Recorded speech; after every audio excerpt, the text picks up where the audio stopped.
Hello, and welcome to Anchor Points Bible Study, where we like to encourage you to anchor every area of your life in Christ. If this is your first time visiting, I do appreciate your time and your attention here. And if you can hit that subscribe button, that bell notification, you can be notified when I post a new video. Usually every Saturday is when I like to do that. I am Tony, the host here at Anchor Points, and we are going to get into a topic about decision making, biblical based decision making. I have three strategies that I think could help us as we make decisions. Now, back in June, I did a video that was talked about discernment, and I'll put a card up here to show you where that video is at. Discernment, I described discernment, what is discernment, and decision making. All of this works together. I'm going to attack this a little bit different when we're talking about decision making, give some examples, and then some strategies I think that can help us make decisions. So let's get into it, right? So we all make decisions. We're making decisions to where we work, who we live with, and what we believe, and who we support, who we don't support. All of these are decisions that we make each and every day. And it's my conviction that our decisions should be pleasing to the Lord. What are we doing to please the Lord in our decision-making processes? And how we make it, right? As we look at our lives and we make a choice, can it please the Lord? And I don't think there's anything that is outside the realms of pleasing the Lord in every decision that we make. So first person I'd like to point out is Elijah. Here, Elijah in 1 Kings chapter number 18 is where he was able to prove God. He wanted to ask him, right? He asked him, how long halt ye between two opinions, right? He's asking him, do you believe? Do you believe in the Lord, or do you believe in Baal, right? So here I look at a decision for belief. And my question to you is, what is it that helps you determine that, yep, I'm going to believe God in this area? If you can put that in the comments below. I have a couple other questions that is going to go in lines with these as well. So, just jot these down in the comments. Let's have a conversation about how a decision is made in your life on belief. So you can look at 1 Kings chapter number 18 for the story of that. Basically, it's Elijah just proving God and wanting people to believe in the Lord. Okay, the second person is Joshua. And here I think Joshua is saying, you need to make a decision on who you're going to serve, right? In Joshua chapter number 24, it says, choose you this day whom you will serve. Are we serving God, or we're not serving God? It's either one or the other. I think in our lives, while I want to strive to serve the Lord, I'm not going to be perfect, but striving for the Lord. What do you use in your life to help you serve the Lord? It's not easy. Serving the Lord, it's fun at times, but at other times it's really not easy, especially when it goes against what we want to do for the day, or what we want to do for our life, or whatever the case may be. But what is it that encourages you to serve the Lord? And then the third person I want to bring out is Paul. In Philippians chapter number 1, he talks about having this strait betwixt two, having this dilemma in his heart about wanting to be with God, wanting to just go to heaven and be with God, have his heart's desires and just be with God. But he said, it's more needful for me to be with you, right? So he's sacrificing his own desires.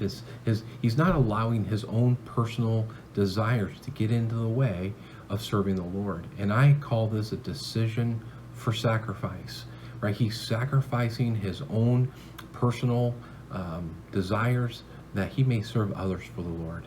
And man, what some examples we have here. And there's others. This is not an exhaustive list, but these are a couple that I studied out that has drove me to present this video to you today. So we all make decisions. We all face decisions. And what is the best way? I think I have three quick strategies I think will help us in all the decisions that we make. Buying decisions, work decisions, all of them. I think it's really going to help us here. So the first one is get with God. Pray, pray, pray. There is not enough prayer that can be done with any decision you make. And it's not necessarily always happen to be on your knees before the Lord. While I think there's time for that, It's as you're trying to go through this, give the Lord, what do you think about this? Or what do you think about this? Change my heart, help me. 1 Peter 5:7 says, casting all of your care upon him, for he careth for you. God wants us to give it to him, and because he wants the best for us, right? He wants his best for us, not our best. And we need to seek God for that. Proverbs 3:5 says, trust in the Lord with all thine heart, and lean not on thine own understanding. Trust God. Our hearts will fail us.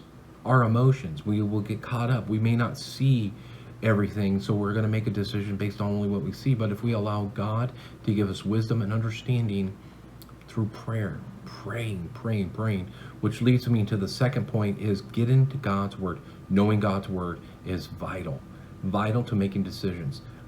I've been asked on how I make my decisions, and I respond as a biblical worldview. I look at the Bible and I make decisions based on what the Bible says. And I try to make decisions that is close in line with the scriptures as possible.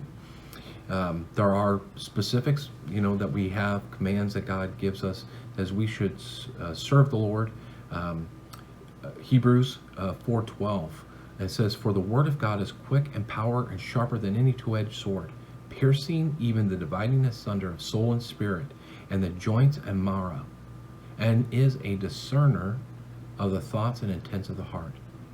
God's word will change our heart. God's word will show us what our hearts are. It's like looking in the mirror. I want God's word to be a mirror to my soul. I want God's word, and he will show us, right? So if I have a decision to make, I want to make sure my heart's right. I want to make sure that I'm in right with God, that I can make that wise, right decision. So as we consider, so we get with God, we pray constant, even in the word of God, I'm praying, God may be giving us some scriptures to look at. Through that scripture, I'm saying, Lord, please show me.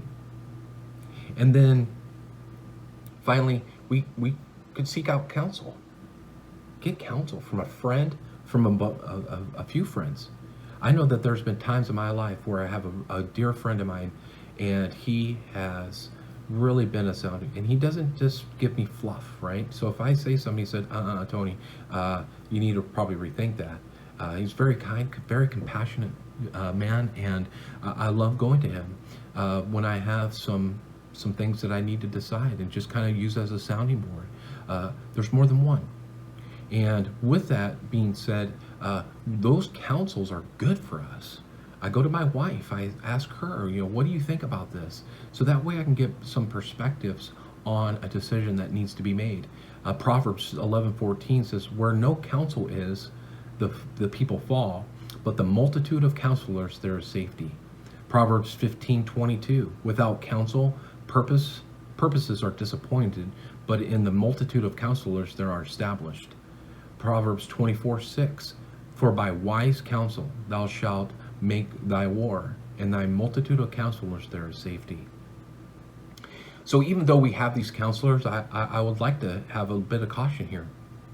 Though we have the counselors, and though we can go to people and they may have experienced what you're trying to decide on, we still have to go to God's word, as we're going to be responsible for the decisions that we make. We need to look at the scriptures. What does the Bible say? Right? I've asked this gentleman that I like going to. I asked him, this is probably a few years ago, probably doesn't even remember, but can you give me some verses on this topic?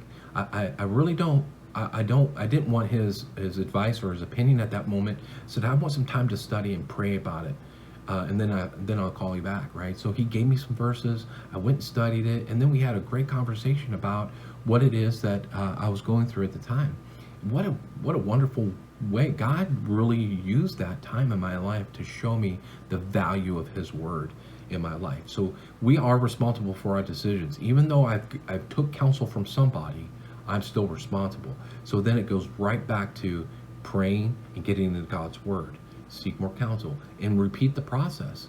It's a process that we can continually work through until we can have confidence. This is where God wants me to do, and this is a decision I need to make, and we can go forward with that. We know that there's decisions that have to be made urgently, and I think through our daily devotion and our time with God, I believe that at those urgent moments, that God would give us the wisdom that we need to make those urgent decisions. A lot of decisions that we make don't have to be so urgent, but at the same time, some of those things that come up, if we bask ourselves in prayer and we're seeking God, I think that it's going to be a benefit. We can really use God in our lives to make those right decisions. So here at Anchor Points, I want to encourage you to make those right decisions, that we can anchor every area of our life in Christ. Really dive into God's Word and allow Him to work in your life, making decisions. What is going on in your life? And how does it line up with the Scriptures? So until next time, I hope you have a great day, and we'll see you next time.